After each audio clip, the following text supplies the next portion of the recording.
Good evening and welcome to your week 2 work for our educational leadership class. Tonight we're going to be working on digital citizenship, and over the next couple of days you will be finding resources for your class. You'll be brainstorming about what digital citizenship looks like, and then doing a little bit of planning for what digital citizenship support and modeling is going to look like with your students. This is a self-paced activity, so you can do a few minutes here, a few minutes there, but by the end you should have a plan for digital citizenship support, and of course don't forget to complete your blog post on it as well.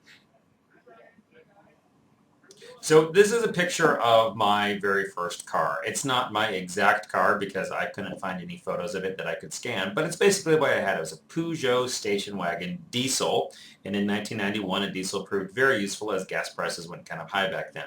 But this was my car. There's a lot of trash in the back, which there was always a lot of trash in my car as well. But I want you to think for a second about your very first car. That could be the first car you owned, the first car you drove, the first car you were driven around in, but kind of your first memory of a car. And I mean, I have lots of memories of a car, but I really remember the first one that I actually had that was mine, that I was the one who spent a majority of the time in. And I want you to think about what memories that conjures up for you, especially in terms of how you learned how to drive, maybe even how you learned how to drive that car. Ours was a manual, and I can remember going on a family errand with the entire family in the car, and my mom handing me the keys as we walked out to it saying, "You're driving," and my sister protesting loudly from the back seat because she was sure we were going to perish. I was so nervous that we drove clear across town, which was about 10 miles, and when I got there I realized I still had the emergency brake on. So we all have in our culture an experience with a car because cars are a big part of our culture. So I want you to think for a minute about your first experience with a car. And let's go on to the second slide.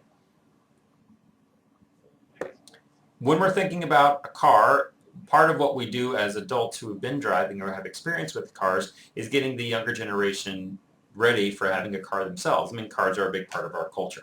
So I want you to think about these 4 different questions. I want you to think about your students that you have right now, however old they are, whether or not they're driving. They all experience a vehicle at some level. And I want you to think about how you would define a car for them. What do they do with it? Why I'd have it? What's important for them to know right now about car using. I want you to think about how your students use it, maybe help them understand what a best practice would be. Like best practice for a first grader might be very different from best practice from an 11th grader. So think about how they should use it. Talk to them about, or think about how they might see other people using a car. What are some good examples? What are some bad examples? Again, if that's a 12th grader, we probably want them to notice different things than maybe a 2nd grader or a 3rd grader. And lastly, I want you to think about what you would want your students to know about using it in the future. What should they be excited about? What should they be aware of? What might they need to be careful about? So think about their future use of a vehicle. Think about all 4 of these things. And I'm going to give you a space where you can brainstorm your ideas and we can share what everyone else is sharing and see what everyone else is sharing at the same time. So go on to the next slide. The place you're going to reply is on with a tool called Padlet. This is essentially a large brainstorming board, and I've posted all 4 questions there to the Padlet. If you've experienced it before, you can move right on to working with Padlet. If not, I've made a short little video that explains how to post information to Padlet. So this is how you use Padlet. It's embedded right here on our Haiku page. If you want to answer one of the questions that's listed, all you need to do is just double click on the screen. You'll see your box will appear, add your name to it, and then write your comment in below. So how would you define a car to your group of students? For middle school, I might say it's the thing your parents use to take you to soccer practice, whatever the case may be. If you find that this screen is a little bit too small, and there are lots of different questions to find around there, I've put in a link up here at the top. All you need to do is click on that. This will open up Padlet in a new window where you can now scroll all the way around and see everything that you want to.